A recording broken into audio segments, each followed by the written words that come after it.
Kun Nawawi kagak sempurna dengan barang yang keitlizam yang menurut nampak bagi musannaf.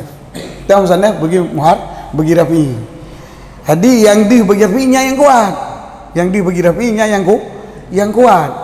Kuatannya yang kuat maka getulehnya nikoknya. Kepu keperlihakan nikoknya maka hana menentang.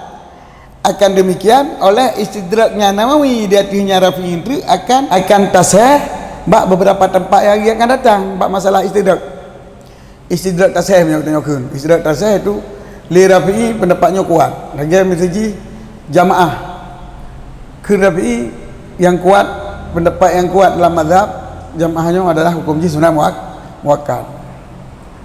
Longkun kun Nawawi yang sunat berlagi kifah, yang kuat berlagi kifah. Nyorang hanai pedang jamaah lantar betul kampung guyup perang. Berarti hukum berlagi kifah. Perang kampung yang nak jamaah perang. Perang dengan imam, perang dengan pemerintah. Jadi yang kembali tarjih. Jadi menurut hasba matala alaihi Rafi'i nyo yang kuat. Yang kena dah penggung mana hasba matala talaah. Cuma menyo lihat kulubin apa di padiho ke penggung. Nyo hasba ma bagi Nawawi hasba ma menurut nampak. Jadi kuat pendapat bapa di bawah masalah menurut yang di Rafi'i hana ternafi mana Rafi'i hana bertolak belakang dengan haba Nawawi yang kebalik tarjih. Nawawi getarjah pendapat sunat muakkad jamaah. Rafi'i getarjah pendapat sunat muakkad jamaah. Tapi le Nawawi kun kultu yang asal adalah berlagi kifayah. Menyoni pegah hidron Nawawi Rafi'i kagak tunaikan lagi janji kepun dia ide dia. Kepun dia istidrak dia balik tasairan berarti Rafi'i kagak buah pendapat yang sah hena.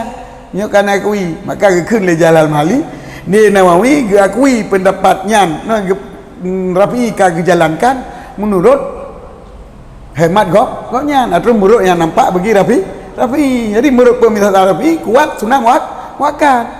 Maka hana ternafi yang kuat di isi Rafi'i walau di isi long kuat yang lain. Jadi wafanya manaji hasbama menurut pendapat Rafi'i. Walaupun di dalam Nawawi nyan hana kira kuat pada kalian dalil-dalil untuk yang wadih nak pegang tu. Jadi enanillah Surajih Rafi'i kagak janji sebut pendapat yang kita list sebagian besar Ashabil Wujuh dan ke Nawawi atau yang kagak dinaikkan menurut yang bagi Rafi'i.